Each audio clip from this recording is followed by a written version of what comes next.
Hello friends and welcome back to another vlog. I am starting today's vlog on Easter.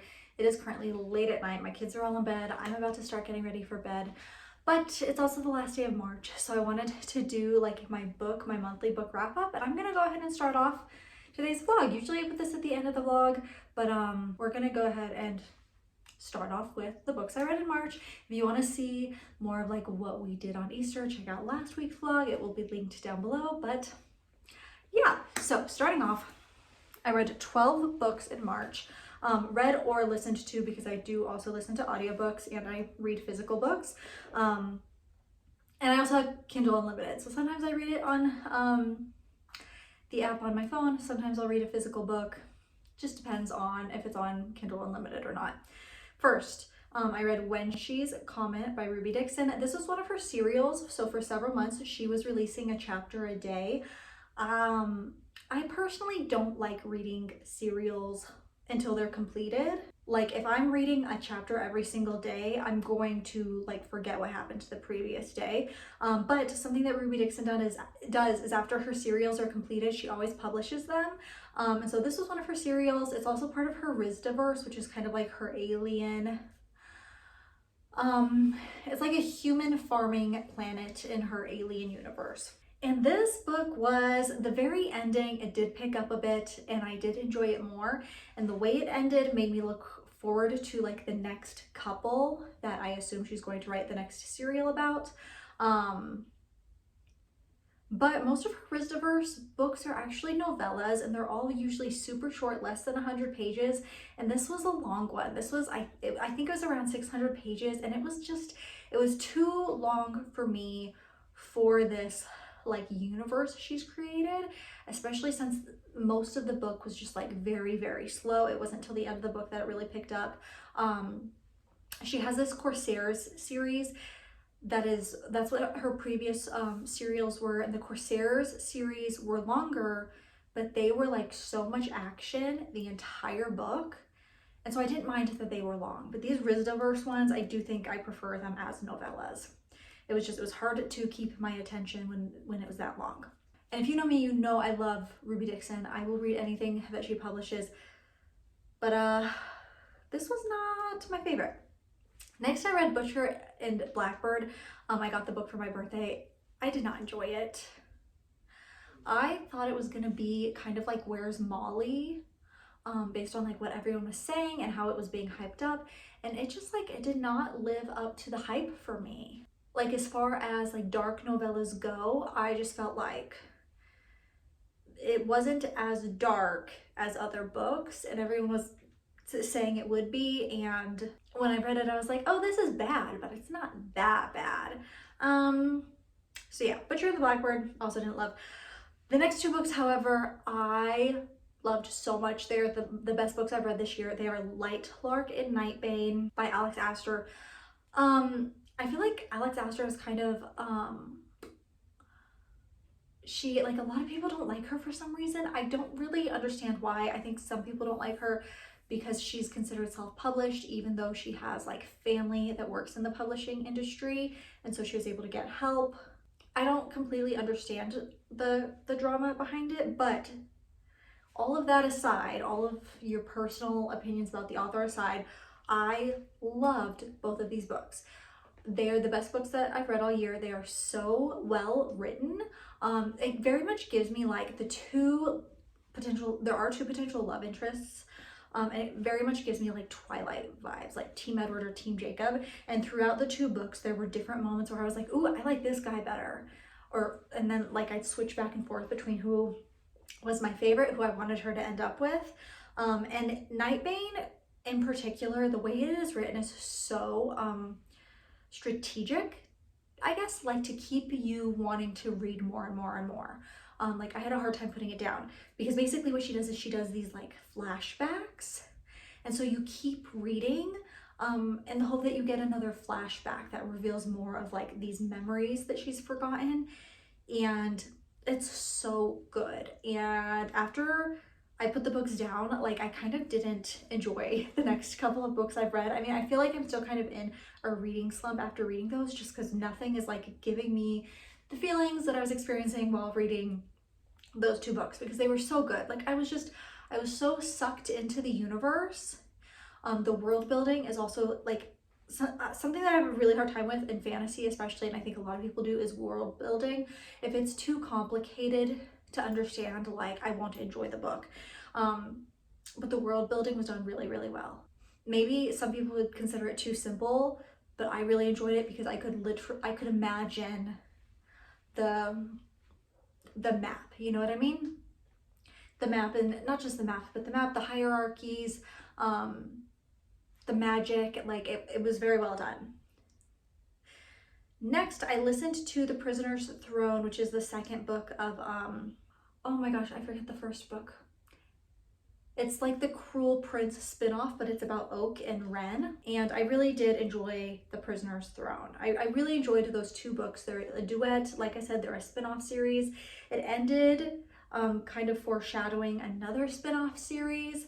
And so of course I am looking forward to that one as well. I'm still waiting for the author to publish the second book of Night. I've heard rumors going around. There's no like date or anything set for the second book of Night, but people were saying that she was planning on publishing The Prisoner's Throne and then doing a second book of Night. I don't know. I guess we'll see. Two completely different universes. Most of Holly Black's books are kind of like fae, and they take place in fairy, and they're in that universe. And Book of Night is a totally different series. I don't even think it's considered young adult, and most of her books are young adult, but I still really, really enjoy her like fae books. Anyways, this one was good, but as always, not my favorite. I still like the Cruel Prince series better. Then I read 1,000 Boy Kisses. I read this because people I always mention this, but the Book Talk Baddies Facebook page, they always talk about this book. They always say that it will shatter your heart. So I read it. I thought it was just okay, and I think a part of that is because I was still in like that book hangover after reading Lightlark and Nightbane. I did cry. It was very sad, but I just didn't love it. Like there were some parts that I really had to like force myself to read through. I almost did not finish it. It's also like very cheesy in some parts, and there are some parts where like I was just kind of like rolling my eyes, like because it was too cheesy. But then it's also really sad, and I did cry a couple times while reading it. I also listened to The Seven Husbands of Evelyn Hugo. Loved that one. That was not what I expected at all. I always see people like mentioning this book and how good it is.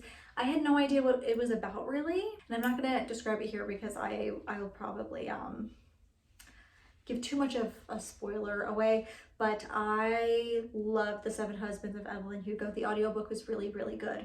I read A Touch of Darkness. This is another one everyone hypes up, so I went ahead and read it, and it's a Persephone and Hades retelling. Okay, here's the thing.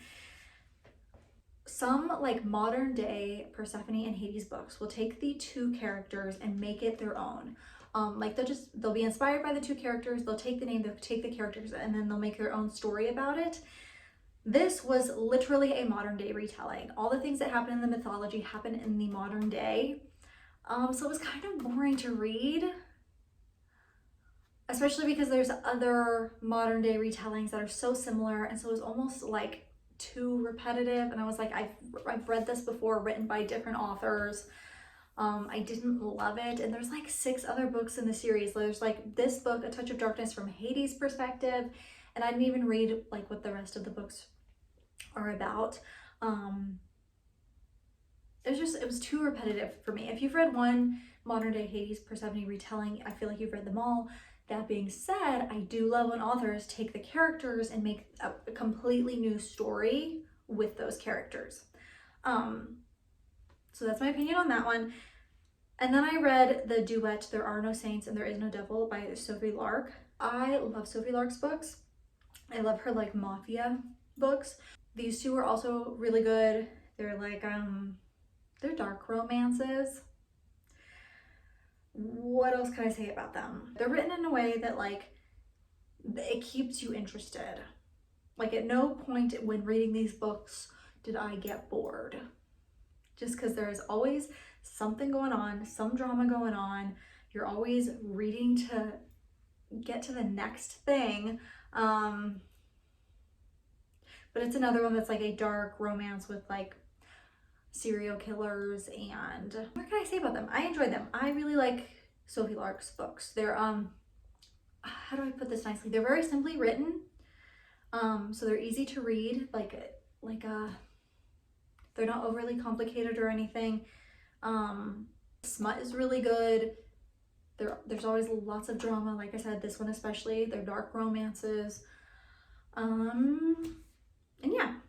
And then I am re-listening to the Throne of Glass series. So I did re-listen to Assassin's Blade and Throne of Glass.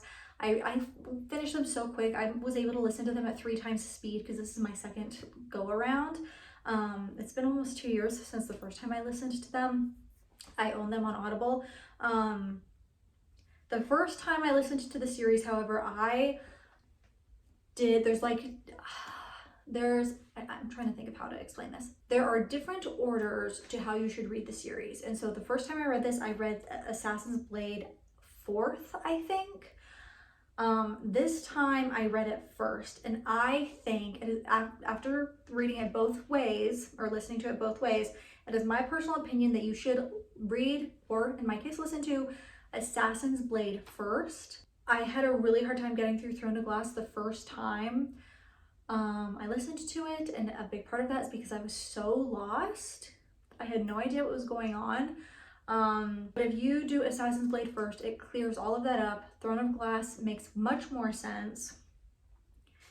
I think people like listening to Assassin's Blade 4th because I think it's called like the romantic order. And so you can like get like a side-by-side of the different love interests throughout the series. And I also think people like the big reveal of the main character's past. If you read it 4th, I personally think you should read it first, so that way the actual first book, Assassin's Blade, is like a prequel, basically a prequel of novellas. I think it should be read before Throne of Glass, so that way you better understand Throne of Glass and it is less confusing. That's my personal opinion. But yeah, those are everything that I read and or listened to in the month of March, and let's get on with the rest of the vlog. Okay friends, I just finished making some protein muffins. I got these at Target last week and I shared them in last week's vlog. Some blueberry lemon, but the blueberry lemon I added actual blueberries, and then also some double dark chocolate. And for those ones, I smushed up some banana and added those in too, just to get some fruits in both of them.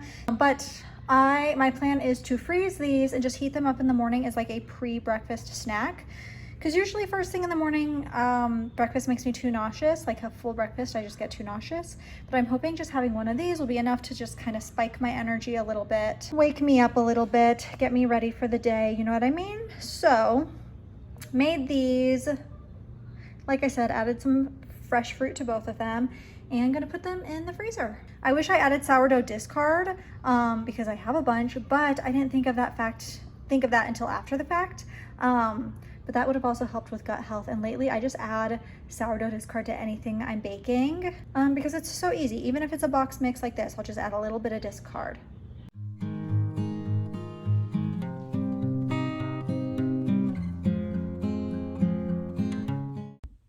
Good morning, friends. It is super sunny outside, but it's also really cold today.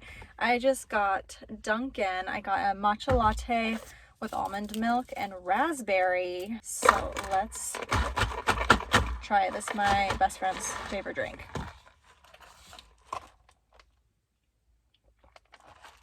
Ooh, that's really good. I do think I like the lavender matcha latte at Starbucks better, but this is still really good. And I also got donuts, so I'll insert a little clip of those. And then I also got groceries, so I will show you those, or at least the fun stuff, when we get inside. Okay friends, here's the fun stuff. First off, these Eggos, 4 boxes of Eggos, I did not order. Someone else's order must have gotten mixed up with ours, and I checked to see if any of my stuff was missing. I had my entire order. So this sucks for whoever's missing their Eggos, but it's the minis, cinnamon toast, and the French toast sticks. Lucky for us, if you've ever, like if you've never done Walmart pickup, it's really easy to get a refund if you're missing something. You don't even have to call. You can just instant message and you can get a refund. Even if you have like moldy fruit or something, it's really easy to get a refund if like your produce is bad or whatever. And like I said, you don't even have to call. We finally have the legendary treats. We also had the Pop-Tarts there, or like the knockoff Pop-Tarts. But I just got the sweet roll and the chocolate sweet roll. So I guess a cinnamon roll and then chocolate roll. 20 grams of protein each, and I really hope they're good because the pictures on the packaging look really good. Also got another coffee creamer. I wanted to try the Chobani one. So white chocolate raspberry. I've been craving raspberry lately, I think. Some Quest protein chips. These are not my favorite flavor, but they were out of my favorite flavor, so I just got chili lime. And then some junk food. Got these for a movie night for the kids. Some Oreo cake stirs. These also just looked really good. Chocolate eclair blue ribbon. Yum. And then these, my son specifically asked if I would pick up some sweets. So got some strawberry bar cookies, like Fig Newtons, but strawberry and Great Value brand. And also some fudge marshmallow cookies. Just some, I mean, we always have sweets in the house, but they wanted some things like this for snacks. So also got these. The fudge ones would also be good for movie night, so maybe we'll do those too. But that is it for now. Hello friends, I have a quick little shoe haul. First off, I did my nails, just some like light purple, like a lavender lilac type of purple. And then I have these like white speckles. They're not quite glitter, but white speckles. They kind of look like Easter eggs. That would have been good for Easter. I should have done them a week ago, but I love them. Anyways, I got a couple shoes for free from TikTok shop to post.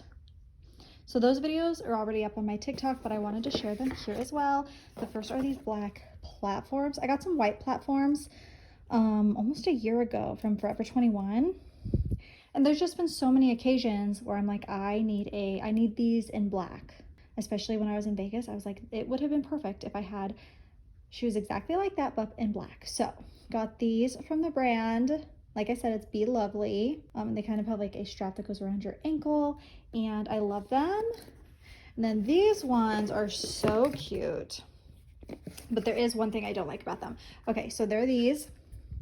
They have like this thick, chunky heel. They're really easy to walk in. They're like slip-ons, and they have a big satin bow. They have this like clear band right here, which I thought was gonna look weird, but I actually don't mind it. It doesn't bother me at all, and I think it's meant for like more stability. The only thing is like right here on the toe is also satin, and so like when your feet get sweaty, like the sweat will stain the satin. I wore them for like a little bit on Easter actually, and I quickly changed into the shoes that I shared them in the last vlog to my pearl shoes, because I was so afraid I was going to stain these ones, and I was like, I don't want to stain them on my first time wearing them. So that is my biggest gripe about these ones. They should have left like this right here. They should have done this material. I don't know what this material is, like a faux leather. They should have done it all the way up to the toe, because like you're gonna get sweat stains right there and it's not gonna be cute. This same brand, I just got approved to post a pair of white cowboy boots, so I'm really excited for those to come in, and I will of course share them whenever they do. They'll be up on my TikTok before I post. I'll probably share them in a vlog just like this, but they'll be up on my TikTok first. If you're like not familiar with the way TikTok shop does things, if you're a creator, I don't know how many followers you need to have, but if you're a creator, you can like submit requests for free items on TikTok shop. And sometimes you get approved, sometimes you get declined. I'll be honest, most of the time I get declined. But then if you get approved, you have like so many days to post a video, and the video has to, you can either do two things. You can post a video, which is what I usually do, and the video has to stay up for at least 3 days, or you can go live and share the product, and your live has to be at least 10 minutes long. I'm not comfortable going live. That's not for me. So I just post the video, but I always just leave it up. I don't know if other people are deleting theirs off after 3 days. I always leave the videos up mostly because like I put effort into making the video. Why would I put all that effort in and take it down? Like that's just my perspective, I guess. Um, but then also you make commission. So like it goes into your little TikTok shop tab on your profile. And so both of these you could shop for on my TikTok shop tab. And then I make like, I don't even know, every single item has like a different commission rate depending on the brand. It's not like a set commission rate, like every brand is different. But then I make commission, creators make commission. So always be wary if someone is sharing something from TikTok shop, because even if it's something they bought themselves, that they either didn't get for free or it's not a sponsorship, like they bought it with their own money, they can still make money from those products. So always be wary of, you know, TikTok shop ads. But that's my little shoe haul. And like I said, whenever the cowboy boots come in, I will share those. I'm really, really excited for those ones. And yeah, that's it for now. Hello friends, I came to hide in my car because it's Sunday and all my kids are home and my house is too loud. I did film a few sit down videos while they were napping, so I did get some stuff done today. Actually, it's been a kind of busy weekend at home because we washed everybody's sheets. The kids started tennis yesterday. Ooh, I also yesterday went to our local, my favorite local coffee place. They have like a new item on their menu called a Fruity Pebbles matcha, and it's lavender, coconut, and oat milk matcha, and it is so delicious. So did that yesterday too. But other than those two things, it's been just like a busy weekend at home getting things done. Filming videos, doing laundry. We watched Wish last night, the new Disney movie. I filmed my like movie night trays, so that'll be up probably next week, I think, actually. But yeah, that's gonna be it for today. For today's video. I hope y'all enjoyed, and I will see you on the next one. Bye, friends.